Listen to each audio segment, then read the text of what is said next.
Lord Arthur Sterling, known as the Ice Duke, possessed wealth, power, and a heart colder than a London winter. He vowed never to marry, defying his meddling grandmother, Beatrice. However, when she issued a ruthless ultimatum to marry her chosen bride by Christmas or lose his inheritance, Arthur prepared for war. He intended to brutally reject the girl instantly until the parlor doors swung open. The woman standing there was no stranger. She was the one person Arthur had spent 5 years trying to destroy. She was the woman who broke his heart, and terrifyingly, she was standing there smiling. The rain lashed against the windows of Stirling House like a whip, a fitting accompaniment to the mood inside the Duke of Ashbury's private study. Arthur Sterling, the 9th Duke of Ashbury, stood by the fireplace, staring into the dying embers. He was 32, broad-shouldered, with eyes the colour of tempered steel, and a reputation that kept half of London's debutantes terrified and the other half intrigued. They whispered that he had no heart, that it had been buried 5 years ago, along with his younger brother, in a tragic riding accident. "You are pacing, Arthur. It creates a draft." A sharp voice cut through the silence. Arthur turned. Sitting in his high-backed leather chair, his chair, was the Dowager Duchess Beatrice. At 78, she was small, bird-like, and possessed a spine made of titanium.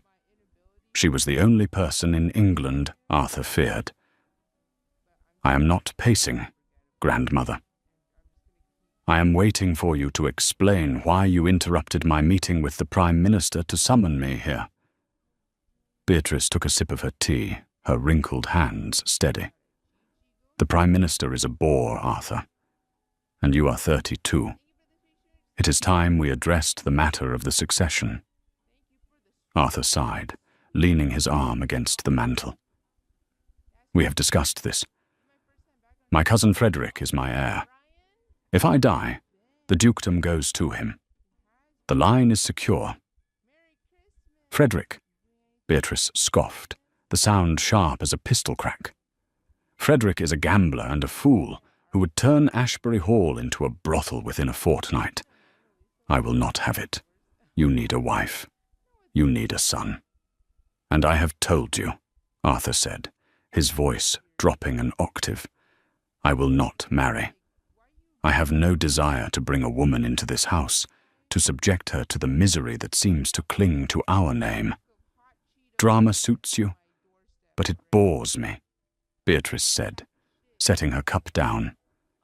She reached into her reticule and pulled out a folded parchment. "I have taken the liberty of solving the problem for you. I have selected your bride." Arthur froze. A cold fury began to rise in his chest. "You did what?" "I have arranged a match. The contract is drawn. The lady has agreed. The wedding is set for Christmas Eve." "Christmas Eve? That is 3 weeks away." Arthur laughed, a harsh, mirthless sound. "You have lost your senses. I am the Duke of Ashbury. I do not get arranged like cattle. I refuse." Beatrice didn't blink. "Read the codicil to your grandfather's will, Arthur. The one I had the lawyers unseal this morning." Arthur snatched the paper she held out. His eyes scanned the dense legal text. Clause 4, Section B, regarding the control of the unencumbered assets. He looked up, his face pale. This says you control the liquidity of the estate until I am married." "Precisely," she smiled, a thin, dangerous expression. "You have the title, Arthur, and the land. But I control the money, the investments, the bank accounts, the maintenance funds for Ashbury Hall, even the allowance for your precious stables. If you do not marry the woman I have chosen by Christmas Eve, I will cut the purse strings. You will be a duke in name, living in a crumbling house, unable to pay your servants." "This is blackmail," Arthur snarled, crumpling the paper. "This is duty," Beatrice corrected. "You have wallowed in your grief for too long. I have chosen a woman of impeccable breeding, strong character, and unique circumstances. She needs this marriage as much as you do." "I don't care who she is," Arthur spat. "Is she one of the giddy Tinsley sisters? Or perhaps Lady Charlotte, who giggles when she sees a horse? I will not do it." "She is waiting in the blue drawing room," Beatrice said, standing up with the help of her cane. "Go and meet her. If you walk out of that room and still refuse, I will sign the order to freeze your accounts tomorrow morning." Arthur gritted his teeth. He had no choice. He would go to the blue drawing room. He would look this unfortunate girl in the eye. And he would be so terrifyingly cold, so brutally honest about his lack of affection, that she would run screaming into the night. He would make her break the engagement. That way, his grandmother couldn't blame him. "Fine," Arthur said, straightening his coat. "I will meet your puppet. But don't expect a wedding. Expect a resignation." He turned on his heel and stormed out of the study, his boots echoing loudly on the marble floor of the corridor. He reached the heavy oak doors of the blue drawing room. He paused, composing his face into a mask of indifferent cruelty. He threw the doors open. The room was lit by the soft glow of the fireplace. A figure stood by the window, looking out at the rain. She was wearing a dress of deep crimson velvet, a stark contrast to the gloom of the storm outside. "Madam," Arthur boomed, stepping into the room, "let us dispense with the pleasantries. My grandmother has forced this meeting, but I assure you—" The woman turned. Arthur's voice died in his throat. The air left his lungs. It wasn't a debutante. It wasn't a stranger. Standing there, with hair the color of midnight, and eyes that held the wreckage of 1,000 storms, was Lady Clara Hawthorne, the widow, the outcast, the woman society called the Black Widow of Sussex, and the woman Arthur had once loved before she betrayed him to marry a richer man 5 years ago. The silence in the room was heavier than the velvet drapes. A log shifted in the fireplace, sending a shower of sparks up the chimney, but neither of them flinched. Clara Hawthorne looked different than Arthur remembered. 5 years ago, she had been soft, smiling, a girl who smelled of lavender and promised him forever in the hidden gardens of this very estate. Now, at 27, she was sharper. Her cheekbones were more pronounced, her skin paler. There was a guardedness in her posture that hadn't been there before. But her eyes, those violet blue eyes, were exactly the same. "Arthur," she said. Her voice was steady, but he saw her fingers tighten around the fan she held. "Clara," he breathed, the name tasting like ash in his mouth. Then the shock was replaced by a surge of old, hot anger. He stepped further into the room, closing the door behind him with a definitive click. "So, this is Beatrice's game. She chooses the one woman she knows I despise." Clara lifted her chin. "She chose the one woman who wouldn't be afraid of you." Arthur laughed, a cruel sound. "Afraid? You should be terrified, Clara. Do you think I have forgotten? Do you think I have forgiven?" "I expect neither forgiveness nor forgetfulness," Clara replied coolly, moving away from the window. "I expect a business arrangement. That is what your grandmother proposed." "A business arrangement," Arthur repeated, pacing toward her. "Is that what we are calling it?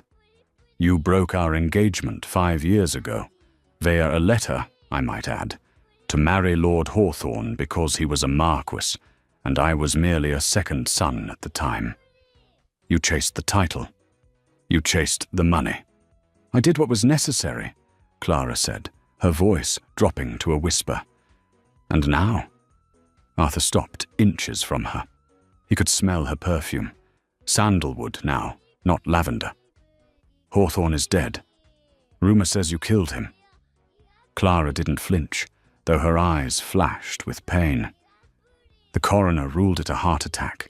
The gossips ruled it murder. I see you prefer the gossip columns to the truth, Your Grace. I prefer character, Arthur snapped. Something you lack. Why are you here, Clara? Surely the late Marquis left you with enough gold that you don't need to sell yourself to me. He left me with nothing, Clara said, her voice stark. Nothing but debts and a reputation so tattered I cannot walk down Bond Street without being hissed at. My father is ill, Arthur. If I do not secure funds by the new year, he will be thrown into debtor's prison and our family estate will be auctioned off. Arthur stared at her. He wanted to enjoy this. He wanted to revel in the fact that the woman who broke his heart was now destitute and begging.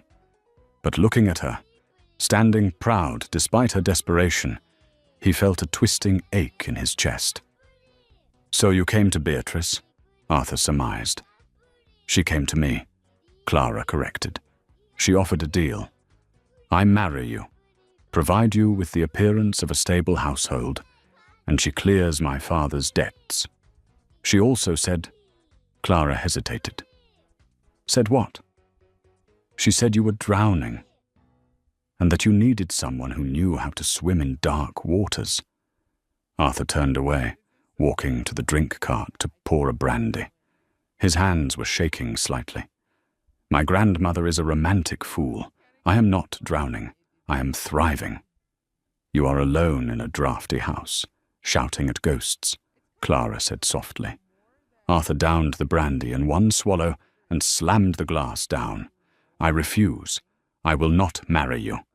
I would rather lose the fortune than shackle myself to a woman I cannot trust. Then do it, Clara challenged. Walk out. Let your cousin Frederick take the estate. Let your grandmother freeze your assets, and watch me be thrown to the wolves. Is your pride worth that much, Arthur? Is your hatred of me so potent that you would burn your own legacy just to see me suffer? Arthur glared at her. She was manipulating him, just as she always had. But the thought of Frederick running Ashbury, Frederick, who had once kicked Arthur's favourite hound just for sport, was nauseating. And then there was the other matter. If he turned her away, Clara would be ruined completely. Despite everything, despite the bitterness that had gnawed at him for 5 years, the thought of Clara destitute, perhaps on the streets, made his blood run cold. If I agree, Arthur said, his voice low and dangerous. Understand the terms. This will be a marriage in name only. You will manage the household. You will appear on my arm at balls. But do not expect warmth. Do not expect love. And certainly, do not expect me to visit your bedchamber. Clara's face was unreadable, but he thought he saw a flicker of sadness. I understand. A cold peace is all I ask. Then it is settled, Arthur said. We marry on Christmas Eve. He walked to the door, pausing with his hand on the handle. But know this, Clara. You may have the title of Duchess, but you will never again have my heart. He walked out, leaving her alone in the dim light. Clara waited until his footsteps faded, before she allowed her shoulders to slump. She brought a trembling hand to her lips. He doesn't know, she whispered to the empty room. He still doesn't know why I really left. The engagement was announced in the Times the following morning. It sent shockwaves through London society. The Ice Duke and the Black Widow. It was the scandal of the decade. 3 days later, Arthur hosted a dinner party at Ashbury House. It was Beatrice's idea, of course, a way to solidify the union in the eyes of the ton. The dining room was a masterpiece of crystal and silver, but the atmosphere was toxic. Arthur sat at the head of the table, Clara at his right. Around them sat the vultures of high society, Lady Whistledown types, cynical lords, and unfortunately, Arthur's cousin, Frederick. Frederick was a man who looked like he had been soaked in oil, Slick hair, slick smile, slick manners. "So," Frederick drawled, raising his wine glass. "To the happy couple. Though I must admit, cousin, I was surprised. I thought you had better taste than to pick up Hawthorne's leftovers." The table went silent. Arthur's hand clenched around his fork. "Careful, Frederick." "Oh, come now." Frederick laughed, looking around the table for support. "We all know the stories. Poor old Hawthorne died clutching his chest after a cup of Lady Clara's special tea. One has to wonder if Ashbury has a food taster employed." Clara sat perfectly still, her face pale. She didn't look at Arthur. She was used to this. She had endured it for 2 years. "The coroner's report was clear," Clara said quietly. "It was a heart defect. A defect discovered very conveniently after he changed his will to leave you." "Oh, wait, he left you nothing, didn't he?" Frederick sneered. "Perhaps that's why you're here, digging for gold in a new mine." "That is enough," Arthur said. His voice wasn't loud, but it carried a weight that vibrated through the table. "I'm just looking out for you, Arthur." Frederick feigned innocence. "I'd hate to see you end up like Hawthorne. Or perhaps, like your brother. Another tragic accident." The air left the room. Bringing up Arthur's brother, William, was the one unforgivable sin in Ashbury House. William had died in a riding accident that Arthur blamed himself for. He had saddled the horse that threw him. Arthur stood up. His chair scraped violently against the floor. "Get out," Arthur said. "Arthur, really, get out." Arthur pointed to the door. "If you are not gone in 10 seconds, I will have the footman throw you through the window." Frederick sneered, standing up and adjusting his cravat. "Touchy. Enjoy your bride, cousin. I'll be waiting in the wings when it all falls apart." Frederick sauntered out. The guests were terrified, staring at their plates. Arthur looked down at Clara. He expected to see her crying. Instead, she was looking at him with an expression he couldn't quite place. Gratitude? Awe? "I apologize for my cousin," Arthur addressed the table stiffly. "Dessert will be served in the parlor." Later that night, Arthur retreated to the library. He was pouring himself a drink when the door creaked open. It was Clara. "You defended me," she said, standing by the doorway. "I defended my family name," Arthur corrected, not looking at her. "He insulted the future Duchess of Ashbury. It is an insult to the house." "Is that all it was?" Clara stepped closer. "Because for a moment, you looked like the Arthur I used to know, the one who couldn't bear to see a bird with a broken wing." "That Arthur is dead," he said harshly. "Don't go looking for him." "I don't believe that," Clara said. "I saw your face when he mentioned William. You still carry that guilt, don't you? You think you don't deserve to be happy." Arthur slammed his glass down. "You know nothing of my guilt. You left. You left when I needed you most. William died 3 months after you ran off with Hawthorne. I buried my brother alone, Clara. Where were you then?" "I wanted to be there," Clara cried, her composure finally cracking. "I wrote to you. I wrote you a dozen letters." "I received no letters," Arthur said coldly. Clara froze. "What?" "I never received a single letter from you after the note breaking our engagement." Clara's eyes went wide. "But I sent them. I sent them to your grandmother. I begged her to pass them to you. I told you I was sorry, I told you." She stopped, biting her lip. "Told me what?" Arthur narrowed his eyes. "It doesn't matter," Clara whispered, backing away. "If you didn't get them then someone intercepted them." "Or you are lying," Arthur said, "trying to rewrite history." "I am many things, Arthur, but I am not a liar," Clara said firmly. Ask Beatrice. Ask her about the letters." She turned and fled the room. Arthur stood there, his heart pounding. Beatrice. Could his grandmother have hidden Clara's letters? And if so, why? He moved to leave the library, intending to confront his grandmother immediately, but a shadow in the hallway caught his eye. He paused, peering into the darkness.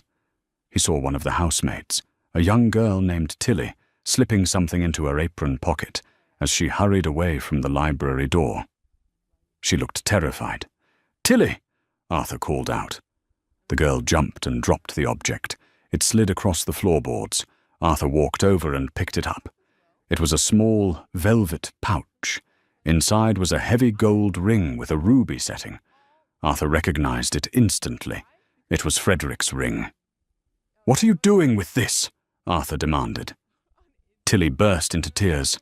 "I'm sorry, Your Grace. Lord Frederick, he gave it to me. He told me to plant it in Lady Clara's jewellery box." Arthur went still. "Why?" He said if I did it, he'd pay for my mother's surgery." "He wants to call the constable tomorrow," Tilly sobbed. "He wants to accuse her of theft.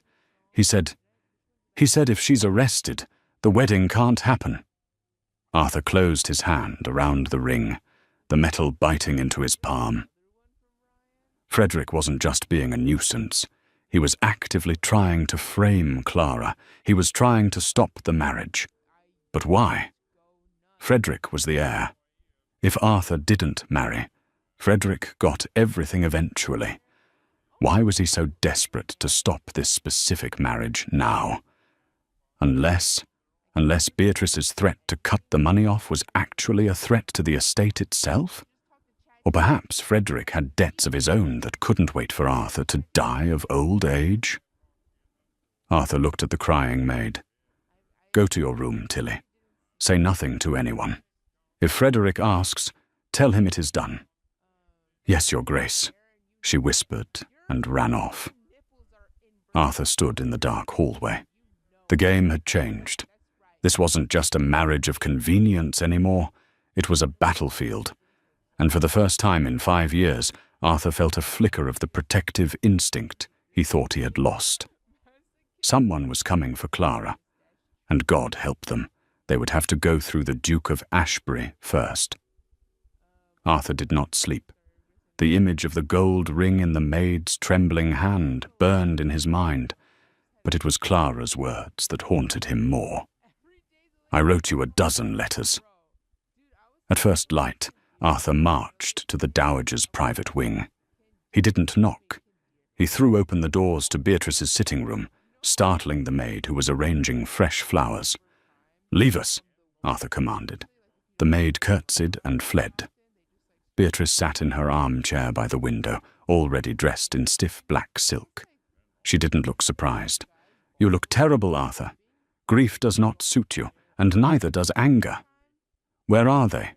Arthur asked, his voice low and trembling with suppressed rage. Beatrice feigned ignorance, adjusting her shawl. "Where are what?" "The letters." Arthur slammed his hand on the small table beside her, making the china rattle. Clara's letters.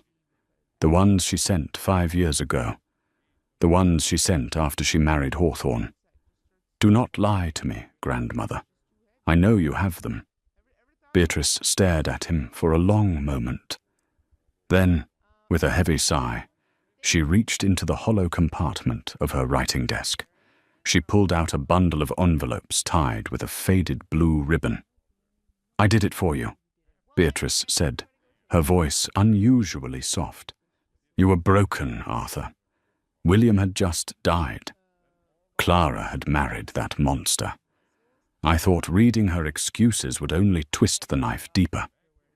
I thought if you hated her, you would heal faster." Arthur snatched the bundle from her hand. His fingers brushed the parchment. Clara's handwriting. He felt a physical blow to his chest. He didn't wait. He tore the ribbon and ripped open the top letter. It was dated 2 days after her wedding to Hawthorne. "My dearest Arthur, please, you must understand. I did not marry him for gold. I married him for William. Arthur froze. William?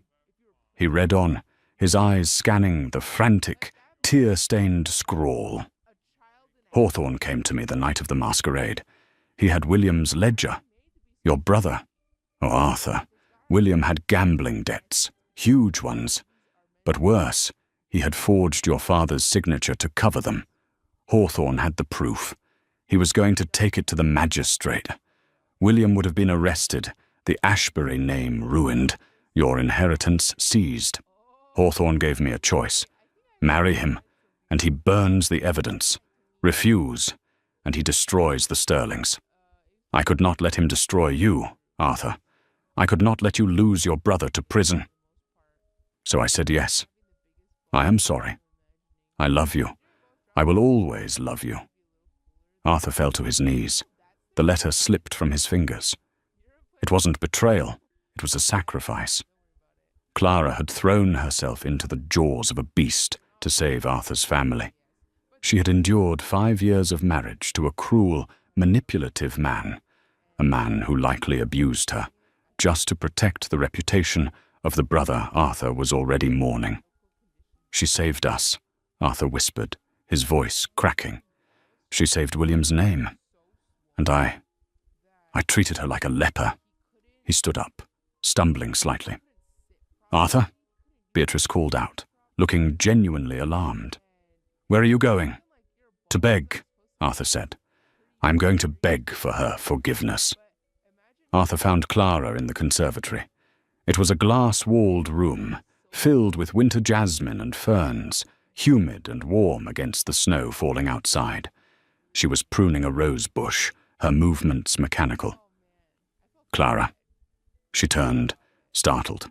She wore a simple grey morning dress, her hair tied back loosely. When she saw his face, pale, ravaged, eyes red-rimmed, she dropped her shears. Arthur? What's wrong? Is it Frederick? Arthur crossed the distance between them in 3 long strides. He didn't speak. He couldn't. He simply reached out and pulled her into his arms, burying his face in the crook of her neck. Clara stiffened, her hands hovering uncertainly in the air. Arthur? I read them, he choked out against her skin. I read the letters. Clara let out a small, sharp gasp. Her body began to tremble. Then you know. I know. Arthur pulled back just enough to look into her eyes. He cupped her face with his hands, his thumbs tracing her cheekbones. I know you are the bravest woman I have ever met. I know you sacrificed your life for my foolish brother. I know I have been a blind, arrogant fool for 5 years. Clara's eyes filled with tears. I didn't want you to know the truth about William. I wanted you to remember him as he was, not as a criminal. To hell with William, Arthur swore softly. He is not the one who matters. You matter. Clara, can you ever forgive me? For the things I said? For the way I looked at you? There is nothing to forgive, Clara whispered, a tear escaping and tracking down her cheek. You were hurt. I broke your heart. And you saved my life, Arthur said. He leaned his forehead against hers. The engagement, the contract. It is no longer a business arrangement for me. I cannot go back to being cold, Clara. I cannot pretend I don't love you. I never stopped. I just buried it under ice. Clara let out a sob, half laugh, half cry. The ice duke melts. Only for you, Arthur vowed. He leaned in and kissed her. It wasn't the polite peck of a fiancé, nor the hungry kiss of a youth. It was a kiss of desperation, of apology, of 5 years of lost time reclaiming itself. For a moment, in the warmth of the conservatory, the world was perfect. But outside the glass walls, in the shadow of a gargoyle, Frederick was watching. He saw the embrace. He saw the reconciliation. And he scowled. So, he muttered to himself, turning up his collar against the wind. Love has returned to Ashbury. How inconvenient. I suppose I shall have to kill them both. The days leading up to Christmas Eve were a blur of frenetic activity. The wedding was 3 days away. The atmosphere in Ashbury House had transformed. Where there was once tension, there was now a palpable warmth. The servants whispered about how the Duke was actually smiling. But Arthur was vigilant. He had doubled the guard around the estate. He had Tilly, the maid, moved to a secure room and instructed to report anything suspicious directly to him. Frederick, oddly, had gone quiet. He remained at the estate, playing the role of the contrite cousin, claiming he wanted to make amends before the wedding. Arthur didn't trust him for a second, but he couldn't evict him without causing a scene that might upset the fragile peace with the rest of the family who were arriving for the ceremony. 2 days before the wedding, a heavy snowstorm blanketed the estate. The world turned white and silent. "Let's go skating," Clara suggested at breakfast. Her cheeks were pink, her eyes bright. She looked years younger, the shadows finally lifting from her face. Arthur looked up from his newspaper. "Skating? On the lake?" "It's freezing, Clara." "Exactly," she grinned. "The ice will be thick. Come on, Arthur. When was the last time you did something just for fun?" Arthur hesitated, then smiled. "Very well. But if I fall, you are forbidden from laughing."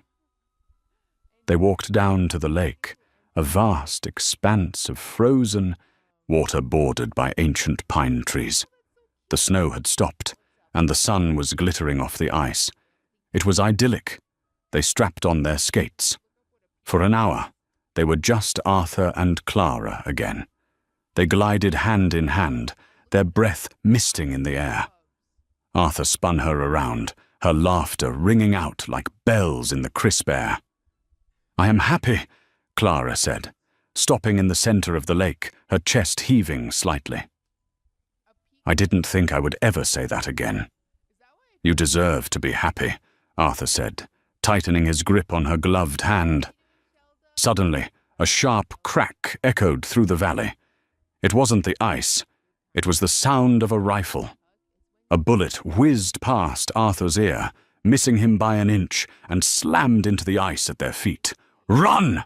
Arthur roared. He grabbed Clara and shoved her toward the tree line. Another shot rang out. This one grazed Arthur's shoulder, tearing through his coat. He gritted his teeth against the sting, but didn't stop. "Arthur, you're hit!" Clara screamed. "Keep moving." They scrambled off the ice, slipping and sliding, until they reached the cover of the dense pines. Arthur pushed Clara behind a large oak tree and pressed his back against it, breathing hard. He touched his shoulder. His glove came away red. "It's just a graze," he assured her, though the pain was searing. He peered around the bark. On the ridge overlooking the lake, a figure in a grey hunting cloak was lowering a rifle. The figure turned and disappeared into the woods. "Frederick," Arthur snarled. "That wasn't a warning. He tried to take my head off." "We need to get back to the house," Clara said, her voice trembling but her hands steady as she pressed a handkerchief to his wound. "We need to call the constable." "No," Arthur said, his eyes darkening. "The house isn't safe. If he missed here, he'll try there. He's desperate. He knows once we marry, his claim to the fortune is gone forever." "Where can we go?" Arthur looked deeper into the woods. "The old gamekeeper's cottage. It's abandoned, about a mile north. He won't look for us there. We wait until dark, then I circle back and take him down." "We circle back," Clara corrected, her jaw set. "I am not leaving you." Arthur looked at her. The fear was there, but the steel was back in her spine. The Iron Duchess indeed. "Together then," Arthur agreed. They trudged through the deep snow, the cold biting at their skin. By the time they reached the cottage, the sun was setting. The cottage was dusty and cold, but it had a fireplace. Arthur managed to light a small fire using old kindling, trying to keep the smoke minimal. They huddled together for warmth. Arthur's shoulder was throbbing, but the bleeding had stopped. "Why now?" Clara asked, watching. "The flames." "Why is he so desperate?" "Because of the debt," Arthur realized, staring into the fire. "I had my solicitor look into Frederick's finances yesterday. He owes money to the syndicate in London. Dangerous men. If he doesn't pay them by the new year, he's a dead man. He needs my inheritance to save his own skin. So he kills you, inherits the title, and pays the debt," Clara finished. "And you are the obstacle," Arthur said. "As long as I am alive, or if I have a wife who could be carrying an heir, he gets nothing." Suddenly, the door to the cottage kicked open. Arthur sprang up, putting himself between Clara and the door. Standing in the doorway was not Frederick. It was 3 men. Rough-looking men with scars and heavy coats. They held cudgels and knives, and behind them, stepping into the firelight with a pistol in his hand, was Frederick. "Found you," Frederick smiled, though he looked sweaty and manic.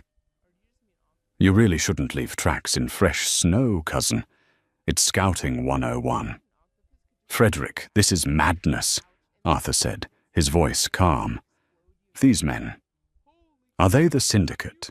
You're bringing thugs onto Ashbury land?" "They're here to collect," Frederick said, his eyes twitching. "And since I don't have the money yet, I promised them a bonus if they helped me speed up the inheritance process." One of the thugs stepped forward, tapping a club against his palm. "Which one do we do first, boss?" Frederick pointed the gun at Clara. "The woman first. I want Arthur to watch. I want him to know how it feels to lose everything." Arthur's hand drifted to the fire poker, resting against the hearth. He had one weapon. There were 4 of them. The odds were impossible. But then, Clara stood up. "Wait!" she shouted. Her voice was commanding, echoing off the stone walls. The thugs paused. Even Frederick blinked. "You want money?" Clara said, stepping out from behind Arthur. "I know where the Ashbury diamonds are hidden." "Clara, what are you doing?" Arthur hissed. "Shut up, Arthur," she snapped, playing the part perfectly. She looked at Frederick. "The old family vault. The one Beatrice keeps the key to. I know where the spare key is. Millions of pounds in jewels. Arthur doesn't even know about them." Frederick's greed flared in his eyes. "The diamonds. The ones lost in the war?" "They weren't lost," Clara lied smoothly. "Beatrice hid them. I can take you to them, but you have to let Arthur go." "Clara, no!" Arthur lunged, but the thug with the club slammed it into Arthur's stomach. Arthur doubled over, gasping for air. "Fine," Frederick grinned. "Show us the diamonds. If you're lying, I'll shoot you both." He gestured to his men. "Tie the Duke up. Leave him here. We'll take the lady to the house." As the men moved to grab Arthur, Clara caught Arthur's eye. She gave a microscopic nod, glancing at the heavy iron poker he had dropped. She wasn't surrendering. She was separating the group. She was taking Frederick and 2 men away, leaving Arthur with only 1 guard. She was giving him a chance to fight. "Let's go," Clara said, walking toward the door with her head held high. Frederick followed her out, leaving 1 large brute to guard the wheezing Duke. Arthur waited until the door closed. He waited until the footsteps faded. The guard laughed, turning his back to grab a bottle of wine from the shelf. "Looks like your missus sold you out, Gov." Arthur straightened up. The pain in his stomach was agonizing, but his rage was a powerful anesthetic. "She didn't sell me out," Arthur whispered, picking up the iron poker. "She just unleashed the wolf." He swung. Arthur did not stop to check if the guard was breathing. He grabbed the man's coat and the knife from his belt, then burst out of the cottage into the snow. The wind howled, cutting through his thin shirt, but the fire in his veins kept him warm. He ran. He ran until his lungs burned, forcing his injured body through the drifts toward the stables. Inside the main house, Clara was playing a dangerous game. She led Frederick and his 2 hired thugs through the dim corridors of the East Wing. This section of the house was older, drafty, and rarely used. "Keep walking," Frederick growled, pressing the pistol into the small of her back. "If you are leading us in circles, Clara, I will shoot you in the kneecap first." "The vault is in the old chapel undercroft," Clara said, her voice steady despite the terror gripping her heart. Beatrice had it reinforced during the war. It's where the family hid the silver. She wasn't leading them to a vault. There were no diamonds. The Ashbury fortune was in land and stocks, not piles of jewels. She was leading them to the only place in the house with a door thick enough to hold sound and a lock that could only be opened from the outside. They reached the heavy iron door of the crypt. "Here," Clara pointed. "The key is under the stone archway." Frederick shoved her aside and began feeling around the dusty stonework. "Help me look," he barked at his men. While their backs were turned, Clara looked down the long, dark hallway. She needed a weapon. A candlestick, a vase, anything. Suddenly, a shadow detached itself from the darkness at the end of the hall. Arthur. He was wet, bloody, and looked like a demon rising from hell. He held a cavalry saber he had ripped from the wall display in the armory. Clara gasped. Frederick spun around. "You!" Frederick screamed, raising his pistol. But he was too slow. Arthur didn't stop to duel. He threw a heavy, brass bust of Julius Caesar he'd grabbed from a plinth. It smashed into Frederick's hand, shattering bone. The pistol clattered to the floor. "Kill him!" Frederick shrieked, clutching his broken hand. The 2 thugs drew their knives and charged. Arthur met them with the cold precision of a man who had been trained for war. He parried the first thrust, the steel ringing out in the stone corridor, and kicked the second man hard in the chest, sending him sprawling. Clara didn't stand idle. She grabbed the heavy iron key Frederick had been searching for, which was actually sitting in the lock of the door, and swung it with both hands, cracking the first thug over the head, just as he lunged for Arthur's exposed side. The man crumpled. Arthur disarmed the second thug, holding the saber to his throat. "Run!" Arthur snarled. "Run before I forget I am a gentleman."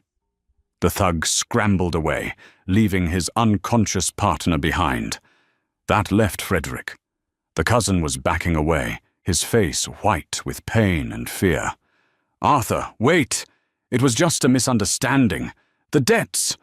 They were going to kill me! I had no choice!" Arthur stepped over the unconscious thug, the saber tip lowering to point at Frederick's heart. "You always had a choice, Frederick," Arthur said, his voice deadly calm. "You chose greed. You chose to frame a woman. You chose to try and murder your own blood." I can fix this," Frederick stammered, hitting the wall. "I'll leave England. You'll never see me again." "You are right about that," Arthur said. But before Arthur could strike, or spare him, a cane cracked sharply against the back of Frederick's knees. Frederick howled and collapsed to the floor. Standing behind him, looking immaculate in her black silk, despite the chaos, was Dowager Duchess Beatrice. Behind her stood the estate gamekeeper and 3 footmen, all armed with shotguns. "I believe," Beatrice said, adjusting her lace cuffs, "that the police are already on their way, Frederick. I called them the moment I saw you drag Clara into the house. Did you really think I wouldn't notice a commotion in my own home?" Arthur dropped the sword and looked at Clara. She was trembling now that the adrenaline was fading. "Clara," he breathed. He pulled her into a crushing embrace, not caring about the blood or the audience. She buried her face in his chest, sobbing. "You came back," she wept. "I will always come back," Arthur vowed. Beatrice looked down at the whimpering Frederick, then at the embracing couple. For the first time in years, a genuine smile touched her lips. "Well," she said to the gamekeeper, "take this trash to the cellar until the constable arrives. We have a wedding to prepare for." Christmas Eve descended upon Ashbury Hall, not with the gloom that had characterized the estate for the past half-decade, but with a brilliance that rivaled the stars, burning in the frozen sky above. The transformation was nothing short of miraculous. For days, an army of servants, under the terrifyingly precise direction of Dowager Duchess Beatrice, had scrubbed away the shadows of grief. The great hall, a cavernous space that had felt like a mausoleum since William's death, was now alive. Garlands of fresh holly, ivy, and winter jasmine draped every banister and stone pillar, filling the air with the sharp, clean scent of pine and earth. Thousands of beeswax candles flickered in the crystal chandeliers above, casting a warm, golden glow that danced against the ancient tapestries. In the massive stone hearth, a fire roared with such intensity that it banished the winter chill entirely, crackling and spitting as if to announce that life had finally returned to the Stirling line. Outside, the snow continued to fall in soft, silent sheets, covering the bloody tracks by the lake and burying the memory of Frederick's treachery under a pristine blanket of white. But inside, the atmosphere was electric with anticipation. The ton had arrived in force. Carriages lined the long driveway, and the pews of the private chapel and the overflow seating in the great hall were packed with the elite of London society. They had not come to celebrate love. They had come to witness a spectacle. They came to see the Ice Duke bind himself to the Black Widow in what they assumed was a cold, mercantile transaction. Behind their fans of silk and lace, they whispered. They murmured about the rumors of police at the estate earlier that day, about the Duke's injured arm, and about the sheer audacity of Clara Hawthorne showing her face in polite society again. "She's desperate," a viscountess whispered to her neighbor, "and he is heartless. It will be a miserable match. I give it 6 months." Arthur stood at the altar, waiting. He ignored them all. He wore a coat of midnight blue velvet, tailored to accommodate the sling that held his injured arm close to his chest. His face, usually a mask of impenetrable stone, was pale, and a fine sheen of sweat dotted his brow. Not from the pain of his wound, but from a nervousness he hadn't felt since he was a boy. He wasn't thinking about the murmuring crowd or the scandal. He was thinking about the woman behind the heavy oak doors. The organ music swelled, a triumphant, resonant chord that silenced the whispers instantly. The doors groaned open. The collective intake of breath from the congregation sucked the air from the room. Clara did not look like a woman defeated. She did not look like a widow seeking salvation. She looked like a queen claiming her throne. She had eschewed the traditional virgin white, which the gossips would have mocked. Instead, she wore a gown of shimmering silver and pale ice-blue silk, embroidered with delicate patterns of winter roses that seemed to climb up the bodice.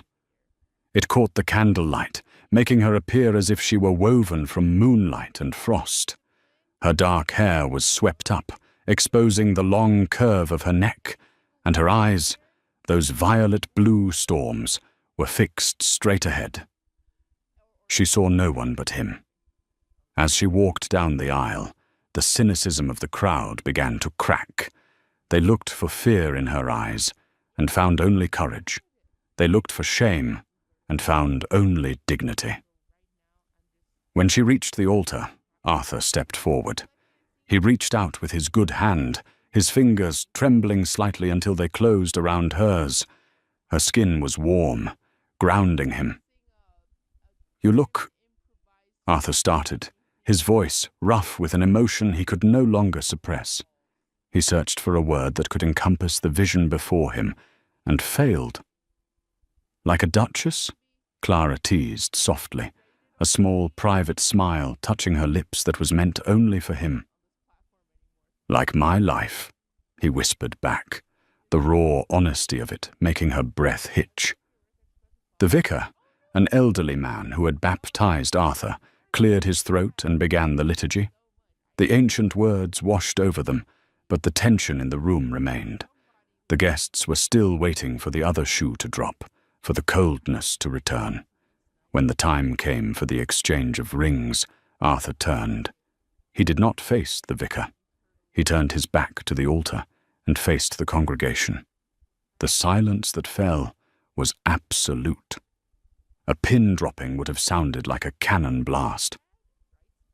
Arthur looked out at the sea of faces, the people who had scorned Clara, who had isolated her, who had believed the worst of her for 5 years. His eyes were steel, but they were no longer cold. They were burning with a fierce, protective fire. "Before we proceed," Arthur's voice boomed, projecting to the very back of the hall without a tremor, "I wish to make something clear to every person in this room." He paused, letting the weight of his stare settle on the most vicious gossips in the front rows. "For years, society has judged this woman," Arthur said, gesturing to Clara, who stood tall beside him. "You called her names. You shunned her. You whispered that she married the late Marquis for his title and his gold. You wrote her off as a villainess." He took a breath, his voice dropping an octave, becoming dangerous. "I stand here today to tell you that you were wrong. Lady Clara didn't marry for greed. She sacrificed her own happiness, her own freedom, and her own heart to save the Ashbury honor. She endured a living hell to protect my family from ruin. She is not merely a lady of breeding. She is the noblest, bravest soul I have ever known." He turned back to Clara, ignoring the gasps and the stunned murmurs rippling through the crowd. He looked at her with an adoration so open, so vulnerable, that it felt almost intrusive to witness. "I am not marrying her because of a contract," Arthur declared, his voice breaking with the force of his truth. "I am not marrying her to secure an inheritance. I am marrying her because I was a fool to ever let her go. I am marrying her because I cannot imagine a world without her in it." Tears spilled over Clara's lashes, tracking through the powder on her cheeks. She squeezed his hand so hard her knuckles turned white. Arthur turned back to the vicar. "Proceed." The rest of the ceremony passed in a blur of tearful joy. When Arthur said, "I, Arthur, take thee, Clara," it was a vow forged in fire and blood. When they kissed, it wasn't the polite peck of aristocrats. It was deep and lingering, a seal upon a bond that had survived death, betrayal, and time itself. The applause that followed was thunderous. It started with Beatrice, who sat in the front row, tapping her cane emphatically against the stone floor, her eyes shimmering with unshed tears. The rest of the room followed, swept up in the undeniable power of the moment. Even the cynics found themselves wiping their eyes. The reception that followed was legendary. The tension of the past weeks dissolved into a celebration of genuine relief. Wine flowed, music played, lively waltzes and reels that filled the hall with laughter. Arthur and Clara took the floor for the first dance. Because of his shoulder, they could not move fast. They swayed slowly to a hauntingly beautiful melody. Arthur held her close, his good arm wrapped firmly around her waist, while she rested her hand gently on his velvet lapel. "They are all looking at you," Clara whispered, glancing at the periphery where the guests watched in envy. "Let them look," Arthur murmured, brushing his lips against her temple. "I only see you." Hours later, long after the heavy feast had been consumed and the guests had begun to drift away or retire to their chambers, Arthur and Clara escaped, They found sanctuary on the high stone balcony overlooking the estate. The snow had stopped falling. The moon was full, casting a silver light over the endless white fields of Sussex. The air was crisp and cold, but neither of them felt it. "It is finally over," Clara said softly, leaning into his side, careful of his wound. "Frederick is in custody. The debts are cleared. And your grandmother." She paused, shaking her head with a smile. "She looks like the cat who got the cream." Arthur chuckled, the sound low and rich. "She is victorious, though she confessed something to me before the ceremony." Clara looked up at him, her brow furrowing. "Confessed what?" "She told me that she never actually picked you," Arthur said, turning to face his wife. "I don't understand," Clara said. "She sent the carriage. She drew up the contract. She threatened to bankrupt you if you didn't marry me." "True," Arthur smiled, reaching up to tuck a stray lock of dark hair behind her ear. "But she said she didn't pick you because she wanted an heir or because of your pedigree. She said she picked you because she knew you were the only woman I never stopped loving. She knew that if she forced us into a room together, the ice would eventually break." Clara's eyes widened. A soft laugh escaped her lips, a sound of pure disbelief and affection. "So, the Iron Duchess is a romantic, after all?" "A manipulative, ruthless romantic," Arthur corrected, grinning. "But I suppose we owe her a debt of gratitude." "We owe her a great-grandchild eventually," Clara teased, resting her head on his chest. "But not tonight." "No," Arthur agreed, wrapping his good arm around her and pulling her into the warmth of his body. "Tonight, we owe ourselves a honeymoon. Somewhere warm? Italy, perhaps?" "Anywhere," Clara promised, looking out at the moonlit snow.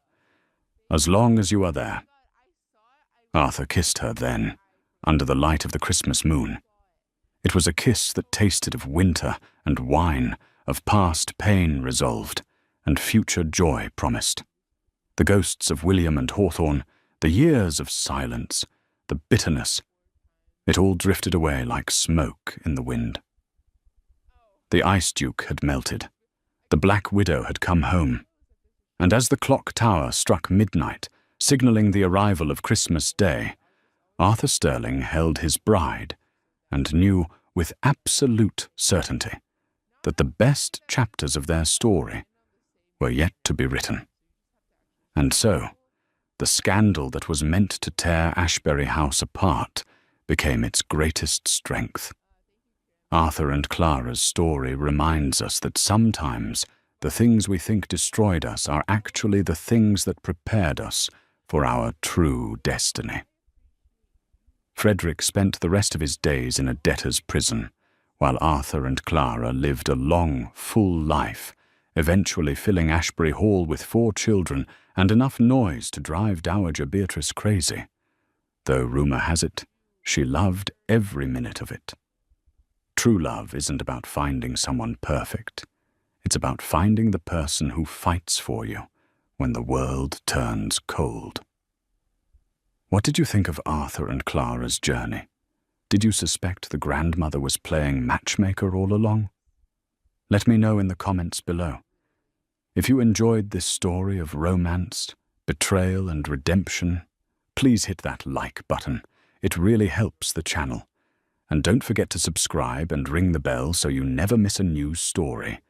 We have plenty more dramatic tales from history coming your way. Thanks for watching, and I'll see you in the next video.